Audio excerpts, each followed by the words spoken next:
De todos, muito boa noite, bem-vindos aos Olhos nos Olhos. Hoje temos como convidado o economista Alexandre Patrício Gouveia.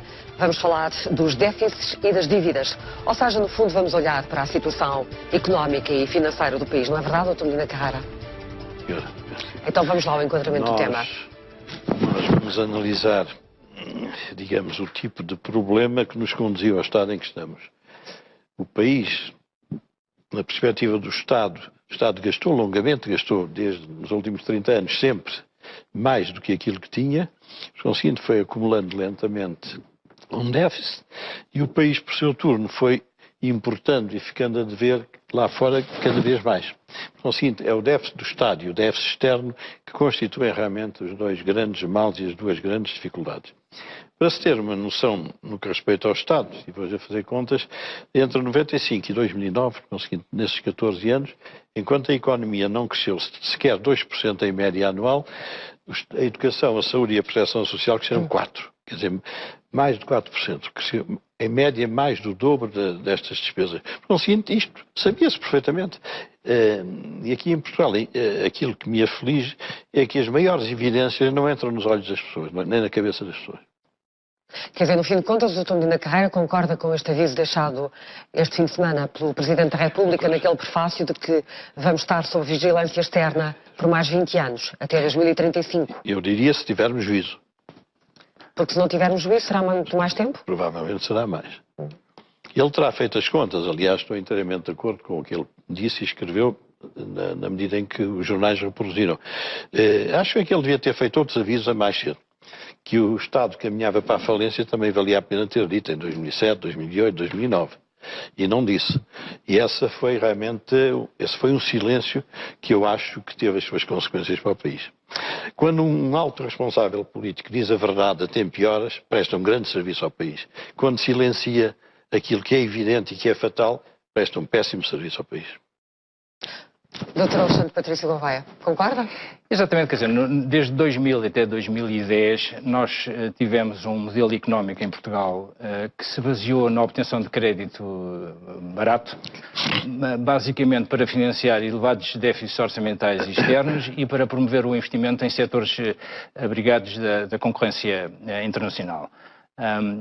Em 2008, quando se instalou a crise económica internacional, o então governo de José Sócrates entendeu que a melhor forma de reagir a essa crise era aumentar ainda mais as despesas, todas as despesas públicas, fossem salários ou pensões, essas que subiram acima da inflação, mas também despesas como as despesas de capital e as parcerias público-privadas.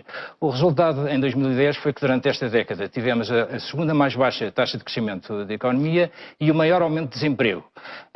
Além de termos a terceira mais alta dívida pública e a segunda mais alta dívida externa líquida.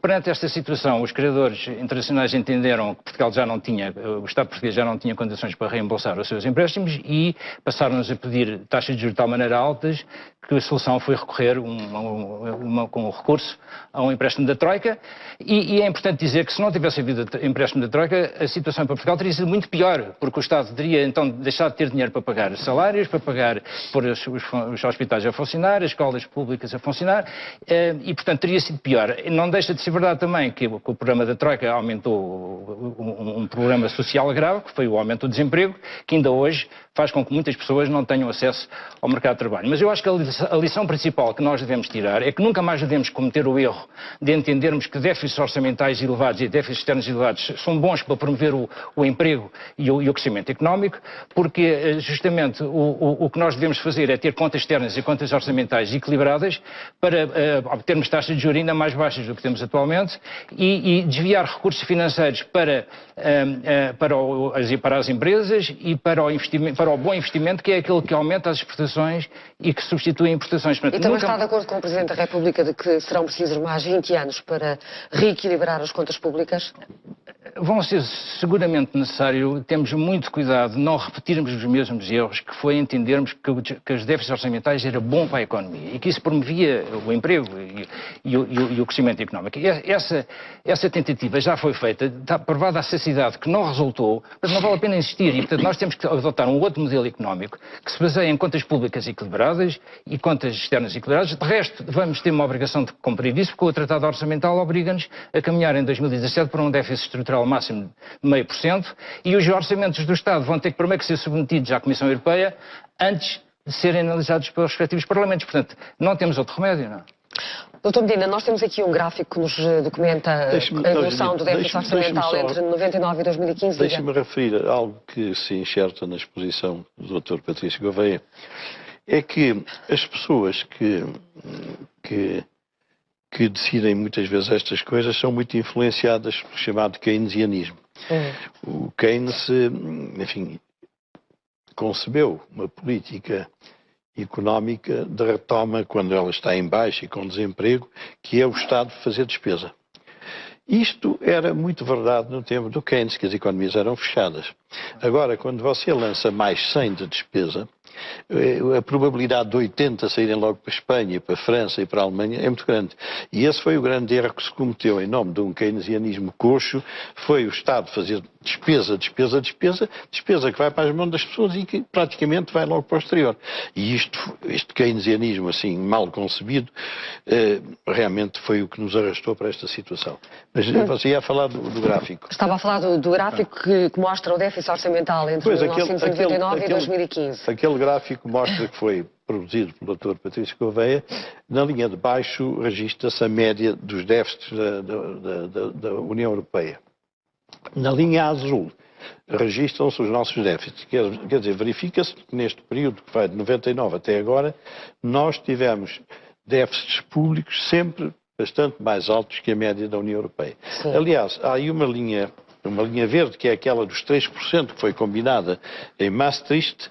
Portanto, nós estivemos sempre acima desta linha que foi combinada. Sim. Não fomos só nós. Foram quase todos os Estados europeus, se não mesmo todos. Sim, e dizem a Alemanha. Dizê-lo, não é? Sim, mas hoje a gente não pode guiar-se pela Alemanha, porque nós não somos a Alemanha. Quer dizer, nós virmos com o argumento, mas também a Alemanha. Nós não somos a Alemanha. É a mesma coisa que eu estar a gastar dinheiro e dizer, mas o Sr. Belmiro de Azevedo gasta mais do que isso. São coisas tolas. Quer dizer, e ficar a Alemanha, isso mostra é que não somos iguais. Está bem, mas também mostra uma coisa, mostra que apesar de no Tratado de Maastricht ter ficado inscrita esta regra, a verdade é que nenhum país europeu a cumpriu. E houve durante muitos anos um discurso europeu que foi no sentido de incentivar os gastos do Estado. E porque nós ficámos a contemplar esse desvio, nós estamos como estamos. E os outros estão como estão. Pois não vale a pena a gente fazer asneiras em nome das asneiras dos outros.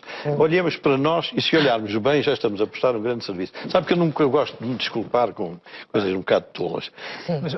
Mas eu julgo que, professor, também é importante dizer que, embora a partir com a crise económica internacional em 2008, é verdade que muitos Estados da zona euro ultrapassaram os 3%, o que também é verdade é que nós ultrapassámos muito mais, fomos muito mais além do que os outros Estados da zona euro fizeram. Portanto, isso foi uma opção nossa, ninguém nos obrigou a fazer isso e hoje em dia está provado que foi uma opção errada, porque não é assim que se combate a crise económica e não é assim que se cria emprego nem crescimento económico. Portanto, isso foi uma opção dos portugueses, ou do governo português, e que foi muito mais além do que a média da zona euro.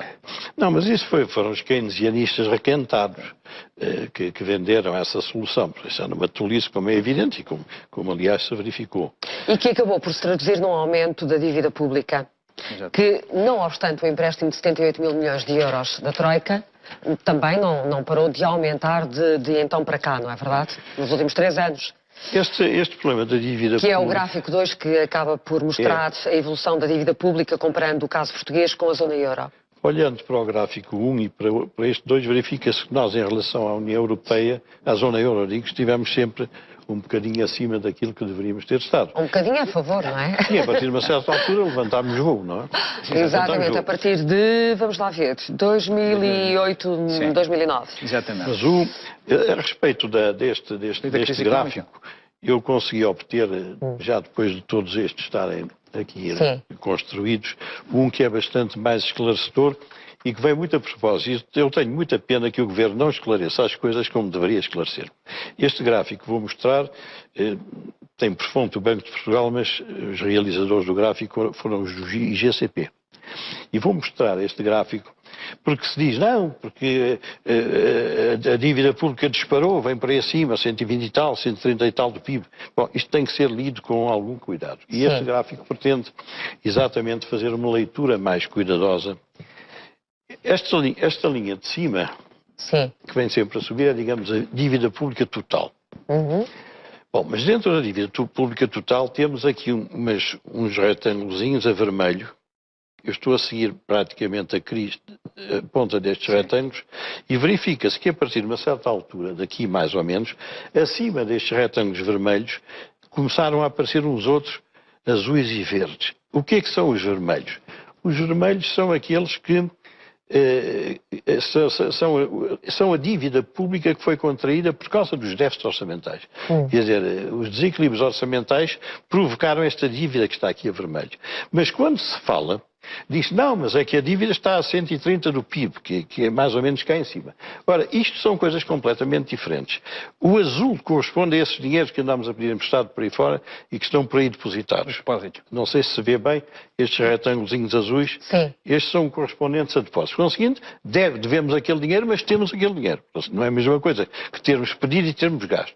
Depósito está-se a referir a quê? Depósitos a prazo. O quê? Depósitos que o Estado português tem. Sim, depósitos que o Estado tem, sim. Desses dinheiros que nos emprestaram, a Troika, e agora o IGCP está a conseguir lá fora. Porque é o seguinte, este azul corresponde a dinheiros que nós temos em caixa, chamemos assim. E estes verdes correspondem a gastos que foram feitos com o sistema bancário, o BCP, o BPI, como é que se chama? O BANIF e o BPN.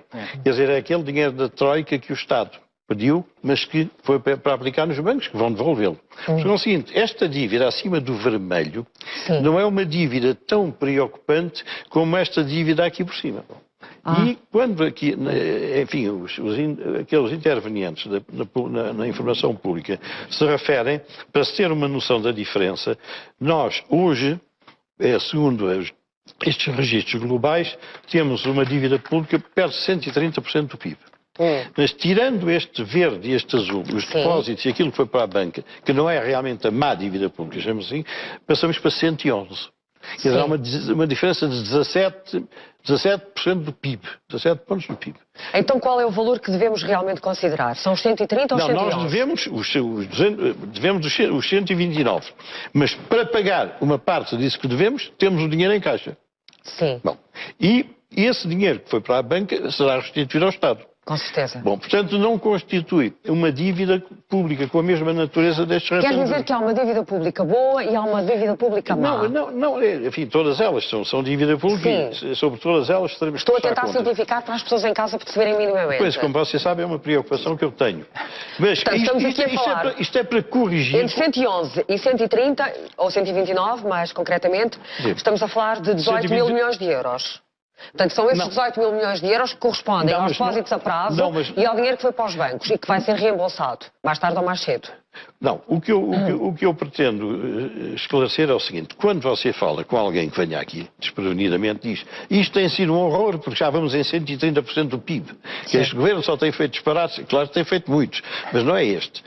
Esses 129 devem ser depurados daquilo que há dinheiro em caixa e daquilo que foi para a banca que virá. Pronto, é o que eu estou a dizer, são 18 mil milhões de euros, não é? Então, se você está a dizer, eu não digo. Não, são 111 mais 18 que dá 129. Sim, são os 18. É 18% do PIB praticamente estão nessas duas aplicações. Porque o seguinte é para quando o público ouvir dizer 130, 128, não sei, perceber que isto tem que ser interpretado com algum rigor. Sim, está bem, mas a pergunta que as pessoas em casa estarão a fazer é, mas deixa-nos confortável esta diferença? Ou seja, entre uma dívida pública de 111 mil milhões de euros e uma dívida pública de 129 mil milhões de euros... O que é que isto nos diz relativamente a uma posição de algum conforto em terem do futuro? Confortável nenhuma é. O que é que há uma que tem um sentido e há outra que tem outro. Sim. E esta daqui desta crista, bancos a quem foi emprestado dinheiro e dinheiro que está depositado, isto realmente não é tão mau como o resto. Sim, Dr. Patrício. Nem tudo é reembolsável, porque embora o que o professor Medina Ferreira disse é absolutamente verdade, mas nem tudo é reembolsável. Há, por exemplo, uma parte da dívida que foi contraída para pagar atrasados que o Estado tinha e que a Troika nos impôs que o Estado pagasse. E, portanto, o Estado para pagar teve que contrair a dívida e aí essa dívida, em princípio, não é reembolsável porque foram pagamentos a fornecedores. Agora, há também outro aspecto